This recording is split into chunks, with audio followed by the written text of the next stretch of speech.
नमस्कार दोस्तों, स्वागत है आपका आज के मुख्य समाचारों में। जी हाँ दोस्तों, आपको यहाँ पर देखने को मिलेंगी सुबह से लेकर शाम तक की तमाम बड़ी खबरें मुख्य समाचार ब्रेकिंग न्यूज अपडेट्स के रूप में। तो चलिए दोस्तों, जान लेते हैं आज की पहली बड़ी खबर।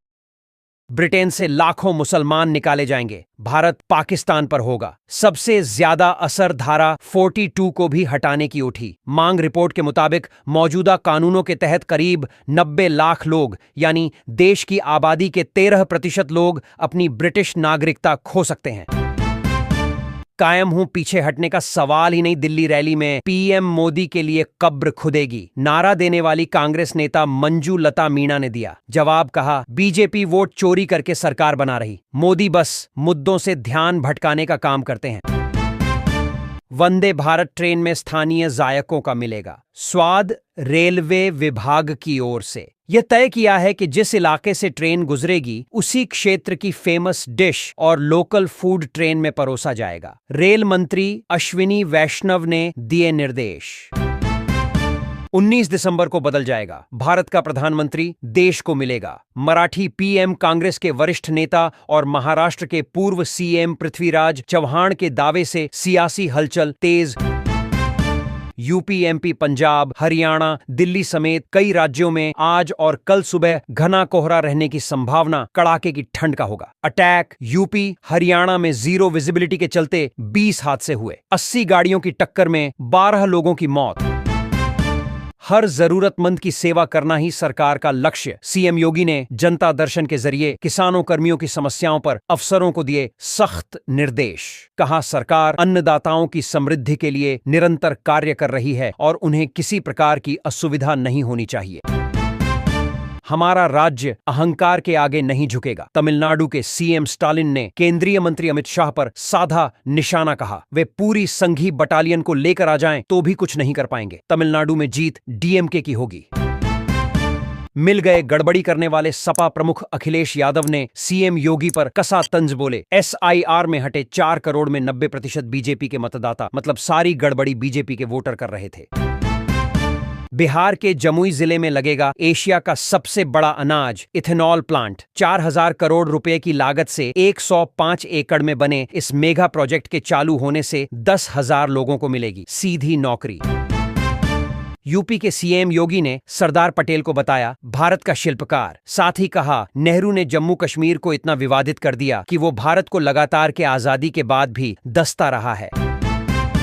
90 दिन probation, 30 paid leave, over time और खाने का ब्रेक। कामगारों को लिए सऊदी सरकार ने बनाए नए नियम, भारतीयों की होगी बल्ले बल्ले। प्रयागराज में फिर बनेगा इतिहास। माघ मेला 2026 में महाकुंभ जैसी तैयारियां। 12 से 15 करोड़ श्रद्धालुओं के आने की उम्मीद। संगम तट पर आस्था, परंपरा और भव्य व्यवस्थाओं का अद्भुत संगम दिखेगा। इंडिगो संकट को लेकर सुप्रीम कोर्ट ने सुनवाई से किया इनकार। याचिकाकर्ता से कहा, हाई कोर्ट जाएं। वहां शिकायत का समाधान नहीं हुआ तो यहां आपका स्वागत है। नाटो में नहीं शामिल होंगे, रूस से समझौते को लेकर नरम पड़े यूक्रेन के राष्ट्रपति जेलेंस्की के तेवर। कहा, अमेरिका उन पर रूस को क्षेत्र सौंपने के लिए दबाव न बनाए। राम मंदिर के बाद अयोध्या में बनेगा 8 एकड़ में कैंसर अस्पताल शुरू होने में लगेंगे 24 महीने, जहां हर तरह से बेहद कम दाम में अच्छा इलाज मिलेगा। शशि थरूर जहां से सांसद, वहां एनडीए निकाय चुनाव जीता। तिरुवनंतपुरम के 101 वार्डों में से 50 पर जीत। 45 साल से लेफ्ट का कब्जा था। इस ऐतिहासिक जीत पर प्रधानमंत्री मोदी ने थैंक यू तिरुवनंतपुरम लिखकर बधाई दी। उन्होंने इसे केरल की राजनीति का ऐतिहासिक मोड़ करार दिया। हर साल 2 लाख लोग विदेश में बस रहे। 5 सालों में 9 लाख भारतीयों ने नागरिकता छोड़ी। केंद्र बोला 2021 के बाद नागरिकता छोड़ने वालों की संख्या में बड़ा उछाल देखने को मिला। ज्यादातर अमीर लोग छोड़ रहे देश। मनरेगा का नाम बदलने की अटकलों पर भड़कीं शिवसेना सांसद प्रियंका चतुर्वेदी। कहा, यह ध्यान भटकाने की कोशिश। इस तरह के फैसले गांधी परिवार के नाम और योगदान के प्रति असम्मान को दिखाते हैं। भारत के लिए जीने का समय, मरने का नहीं। आरएसएस प्रमुख मोहन भागवत बोले, हर इंसान में देशभक्ति जरूरी। यहां तेरे टुकड़े होंगे जैसी भाषा नहीं चलेगी।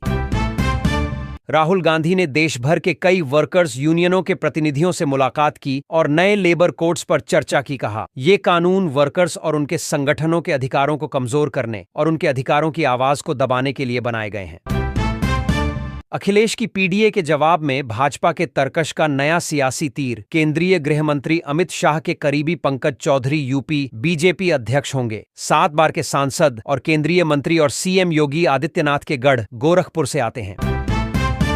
यूपी में पीएम विश्वकर्मा सम्मान योजना की हकीकत आई सामने। 55,000 में से 38,752 आवेदन बैंकों ने किए खारिज। योजना के अंतर्गत केवल 23.96% आवेदन स्वीकृत हुए और सिर्फ 19.39% आवेदनों में धनराशि जारी की गई। लालू यादव की संपत्ति जब्त कर स्कूल खोले जाएंगे। बिहार के डिप्टी सीएम सम्राट चौधरी बोले, वो रजिस्टर्ड अपराधी हैं। 5 साल से पटना में घर बनवा रहा लालू परिवार। संचार साथी ऐप यूजर्स के लिए काफी उपयोगी साबित हो रहा। यह ऐप हर मिनट ब्लॉक कर रहा 6 मोबाइल और हर 2 मिनट में ढूंढ रहा 3 खोए हुए फोन। दूरसंचार विभाग ने दी जानकारी। इसरो का अंतरिक्ष में बज रहा डंका 6.5 टन वजनी अमेरिकी ब्लूबर्ड सैटेलाइट को अंतरिक्ष में पहुंचाएगा। भारत का बाहुबली रॉकेट 15 दिसंबर को इसरो करेगा लॉन्च। अखिलेश यादव आ रहे हैं यूपी में। बीजेपी के अध्यक्ष के नाम की चर्चा के बीच अमेठी में सपा का पोस्टर वायरल। पोस्टर में साफ लिखा गया है कि यदि 2027 में समाजवादी पार्टी की सरकार बनती है तो महिलाओं को हर साल 40,000 रुपये की आर्थिक सहायता दी जाएगी।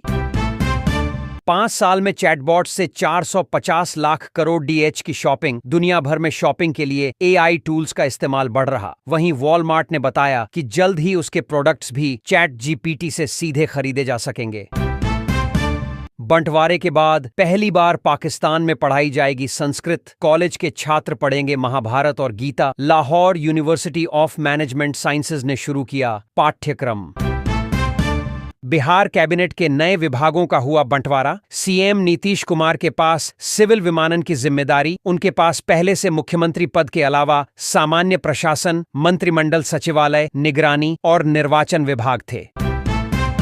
यूपी में पीएम मोदी के कार्यक्रम में लगेगी 400 रोडवेज बसों की ड्यूटी। 25 दिसंबर को लखनऊ में राष्ट्र प्रेरणा स्थल का करेंगे उद्घाटन। साथ ही इस दौरान जनसभा को भी संबोधित करेंगे। राहुल प्रियंका गांधी का बोलने का तरीका अलग। कांग्रेस की सीनियर नेता रेणुका चौधरी बोली, एक सेब तो दूसरा संतरा। संसद में दोनों ने मजबूती से बात रखी। खोखले दावों से नहीं जीती जाती जंग। सीडीएस जनरल अनिल चौहान ने पाकिस्तान को दिया कड़ा संदेश। कहा, युद्ध सिर्फ बयानबाजी और दिखावे से नहीं बल्कि साफ उद्देश्य, अनुशासन और ठोस कार्रवाई से जीते जाते हैं। अमेरिका में मचा बवाल। सांसदों ने ट्रंप के भारत पर 50% टैरिफ को बताया अवैध। हटाने की उठी मांग। कहा, ये टैरिफ आम अमेरिकियों पर टैक्स की तरह हैं, जो पहले ही बढ़ती महंगाई से जूझ रहे हैं।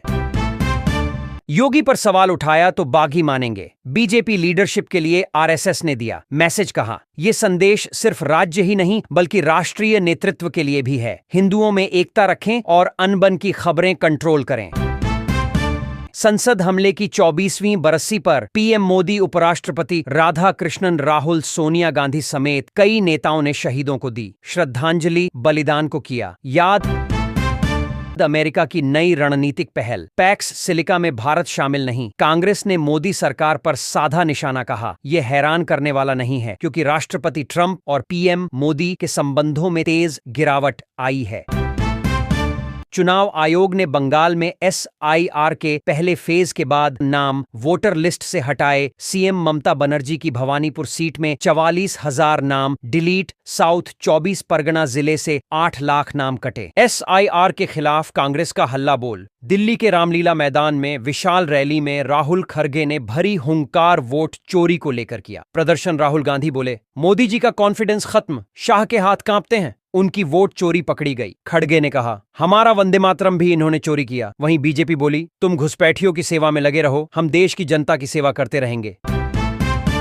आज से शुरू होगी प्रधानमंत्री नरेंद्र मोदी की विदेश यात्रा। 4 दिन में 3 देशों का करेंगे दौरा, जिसमें जॉर्डन, इथियोपिया और ओमान शामिल हैं। इस 4 दिवसीय दौरे का उद्देश्य द्विपक्षीय साझेदारी को मजबूत करना, व्यापार को बढ़ावा देना, रक्षा और क्षेत्रीय सुरक्षा पर ध्यान केंद्रित करना है। भारत ने बंगाल की खाड़ी में नो फ्लाई जोन का किया ऐलान। 12 घंटे तक जेट शिप सब बंद। पाकिस्तान बांग्लादेश में मचा हाहाकार।